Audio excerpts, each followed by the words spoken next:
Myself Priyal Patel. Today we are going to give a presentation about cloud load balancing on three types of platform. Cloud computing is the next generation of high utility computation software that changed the way IT companies satisfy used to buy and design hardware. The increase in web traffic and different services are available increasing day by day, making load balancing a big research topic. Cloud computing is an internet-based network technology that shared a rapid growth in advances of communication technology by providing service to customer of various requirement. There are three types of infrastructure service. First one is infrastructure as a service. It provides the infrastructure such as virtual machine and other resources like virtual machine, disk, image library, block and file based storage. Second one is software as a service. In this you are provided access to application service installed at a server. You don't have to worry about installation, maintenance or coding of the software. You can access and operate the software with just your browse. Third one is platform as a service.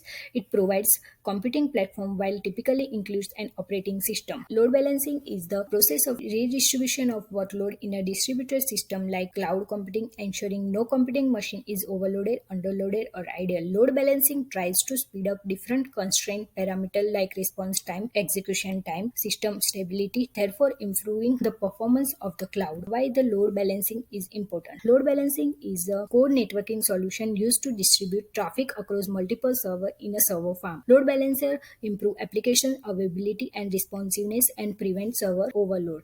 Scale up, that means you have adding more compute power to your existing nodes. In horizontal scaling, you get the additional capacity in a system by adding more instances to your environment, sharing the processing and memory workload across multiple devices. Benefits of cloud load balancing: it prevents network server overload, high availability, increased scalability, better resource utilization, flexibility, reliability, and high performance. When the workload is distributed among the various server or network unit, cloud resource crash or cloud load balancer can effectively direct traffic away from the failed resource to active resource hosted everywhere in the business cloud environment. It is cost effective. Load balancer can deliver the performance and reliability benefit of hardware-based solution with much lower cost of ownership. Load balancing algorithm. It is a software or hardware device that keeps anyone's server from becoming overloaded. A load balancing algorithm is the logic that a load balancer uses to distribute network traffic between servers. There are two types of algorithm. Static load balancing algorithm. In this minimize specific performance function by associating a non-set of tasks with available processor, and it does not consider the previous state or behavior of a node while distributing the load. Second one is dynamic load balancing algorithm. It uses algorithm that take into account the current state of each server and distribute traffic accordingly. It checks the previous state of a node while distributing the load. Round robin algorithm. The advantage of round robin algorithm is that it does not require inter-process communication. Since the running time of any process is not known prior to execution, there is a possibility the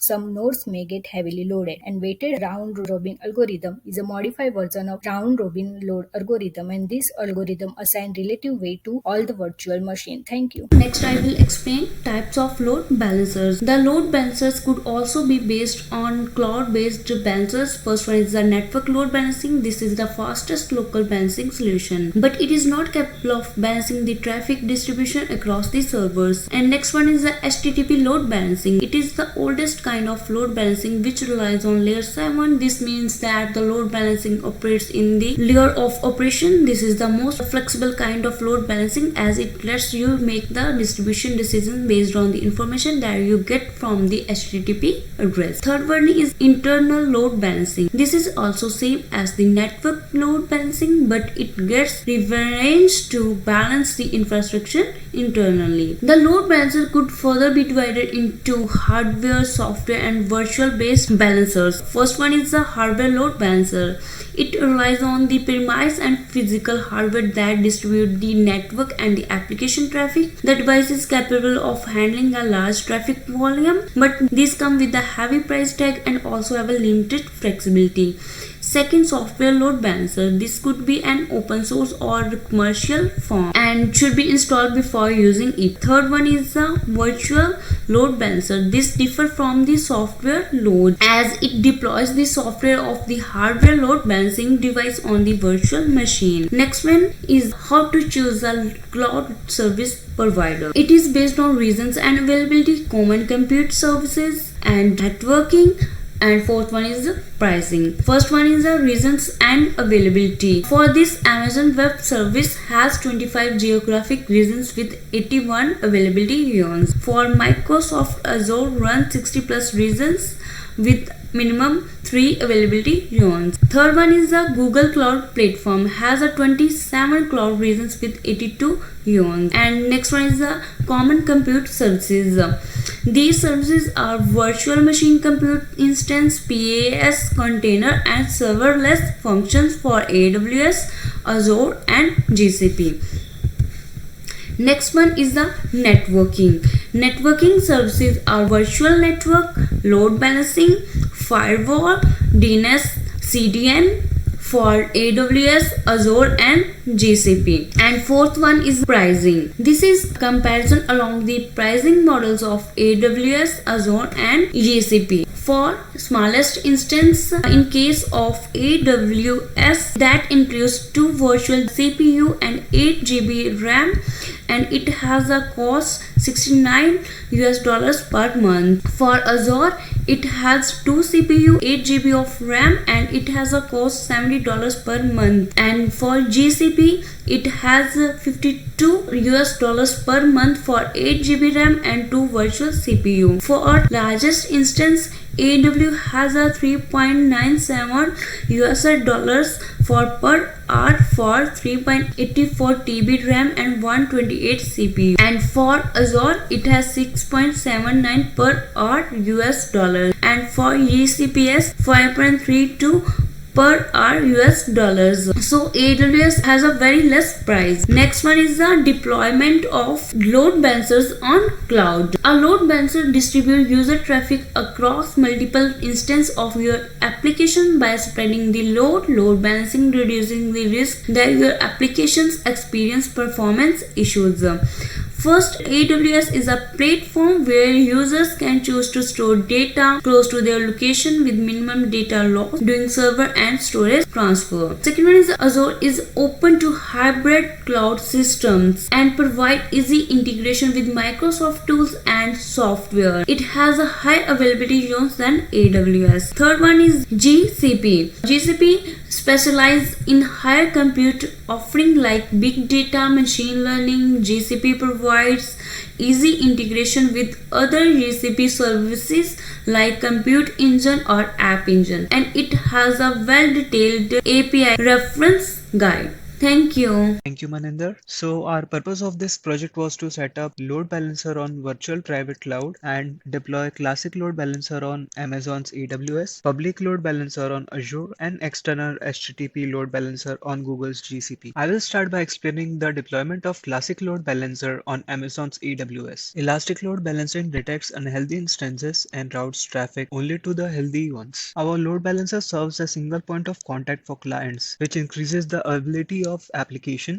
We can add and remove instances from load balancer as our needs change without disrupting the overall flow of requests to our application. Elastic load balancing scales our load balancer as traffic to our application changes over time. This can scale to vast majority of workload automatically. Classic load balancer supports various protocols like HTTP, HTTPS, TCP and SSL, and it also supports various platforms such as EC2 Classic and EC2 Virtual Private Cloud. A listener checks for connection from the clients using the protocol and port that we configure and forwards requests to one or more registered instances using protocol and port number that we configure. To ensure that our registered instances are able to handle the request in each availability zone, it is important to keep approximately the same number of instances in each zone registered with the load balancers. So for example, if we have 10 instances in availability zone 2A and 2 instances in 2B, the requests are distributed evenly between the two availability zones. So as a result, the 2 instances in 2B serve the same amount of traffic as 10 instances in 2A. So instead, you should have 6 instances in each availability zone. So in our project, we created Ubuntu Virtual Machine EC2 instances after logging into AWS Management Console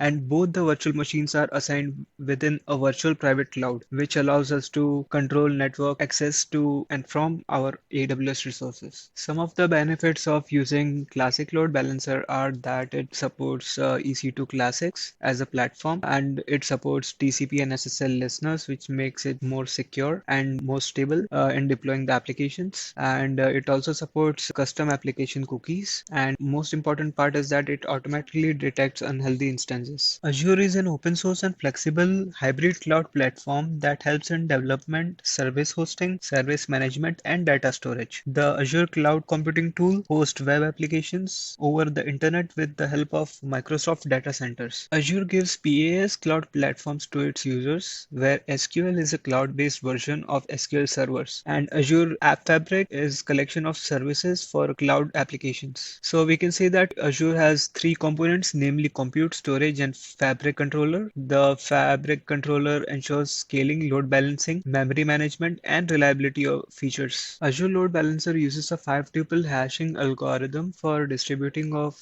inbound flows. Load Balancer rewrites headers of TCP or UDP header flows, which helps in directing the traffic of backend pool instances. So when Load Balancer help probe indicate healthy backend point, the backend instances will be available to receive new traffic flows. For deploying public load balancer on Azure, we have created an availability set which is located within a subnet and a virtual network, and we also created a load balancer that will actually put a traffic incoming to that virtual machine, and this virtual machine will be grouped into something called a backend pool. This is a group of virtual machines that will be handling our incoming request, and whenever our skill set will start scaling and adding more virtual machines, it will automatically update a load balancer. Whenever a backend pool is already set, it is up to you to decide whether you want it exposed to a load balancer to public internet or not. You can assign a public IP which will allow users and client applications to connect it, and when you do, a static public virtual IP will be assigned, making it a public level answer. Otherwise, as a private IP will be assigned to the virtual machine, which will make it an internal load balancer. Now I will tell you about deploying classic HTTP load balancer on GCP. External HTTP load balancing is a proxy-based layer 7 load balancer that enables us to run and scale our services behind a single external IP address. External HTTP load balancing distributes HTTP and HTTPS traffic to backends hosted on variety of Google Cloud platforms such as Cloud Compute Engine, Kubernetes, Cloud Storage by Google, etc. We have configured Classic Global External Load Balancer, which is global in premium tier but can be configured to be regional in standard tier. This load balancer is implemented on Google frontends known as GFEs. GFE are distributed globally and operate together using Google's global network and control. So to deploy the load balancer, I have created instance group with two virtual machines with help of configured instance template, where I have used HTTP traffic for inbound rules, and I have used small E2 instance machine, and I have set the auto scaling of CPU to 80%. The process of template creation involves making a virtual machine and then saving the image of that virtual machine as a disk image to use it for template. So after we deploy the load balancers, how do we check the status of the servers and the health of the servers? So the answer is by doing the health checks. Basically, we need to deploy some web servers. We need to install it in the instances. I have used Apache web server. So what Apache web servers do is they listen on port 80. So by doing the health checks, by entering the port and inbound rules, we can check if the web server is responding or not. So the load balancer will perform the health checks on all the instances, whether it's healthy or unhealthy, and it will distribute the incoming traffic to the IP addresses and port combination across a group of backend pool instances. Over here, the load balancer routes only the healthy instances. When the load balancer determines that an instance is unhealthy, it stops routing requests to that instance. So the load balancer resumes routing requests to instance when it is been restored to a healthy state. So over here you can see the health checks and health probes of different platforms which I have configured. This is for Google, this is for Microsoft, and this is for Amazon. So over here you can see I have set the inbound listener as port 80, and the interval is the interval for the server in which it responds, and it is in 5 seconds. And if it doesn't respond, then it will be called as an unhealthy instance. And after 2 consecutive failures, it will be called as unhealthy threshold or unhealthy instance. Path is the destination for HTTP and HTTPS request messages. So if an HTTPS get messages received and the load balancer receives a response other than 200 OK, then it's considered as unhealthy threshold. That's why the path shouldn't be empty. It should have the some content length. You can put index.html. Cloud computing provides everything to user as a service, which includes platform as service, application as service, and infrastructure as a service. One of the major issues of cloud computing is load balancing. Because of overloading of system may lead to poor performance, which can make technology unsuccessful. So there is always a requirement for an efficient load balancing algorithm for efficient utilization of resources. Existing load balancing techniques that have been studied mainly focus on reducing overhead, service response time, improving performance, etc. But none of the techniques has considered the execution time of any task at runtime. Therefore, there is need to develop such load balancing techniques that can improve performance of cloud computing along with maximum resource utilization. And if we want fastest connectivity for all the nodes or devices that require cloud computing services, then it is necessary to apply different kinds of load balancing algorithms. These algorithms will help in improving the cloud system's performance, scalability, resource utilization, fault tolerance, throughput, and overhead. Cloud computing has widely been adopted by industry, though there are many existing issues like load balancing, virtual machine migration, server consolidation, energy management, etc., which have not been fully addressed. Central to these issues is the issue of load balancing, which is required to distribute the excess dynamic local workload evenly to all nodes in the whole cloud to achieve high user satisfaction and resource utilization ratio. It also ensures that every computing resource is distributed efficiently and fairly.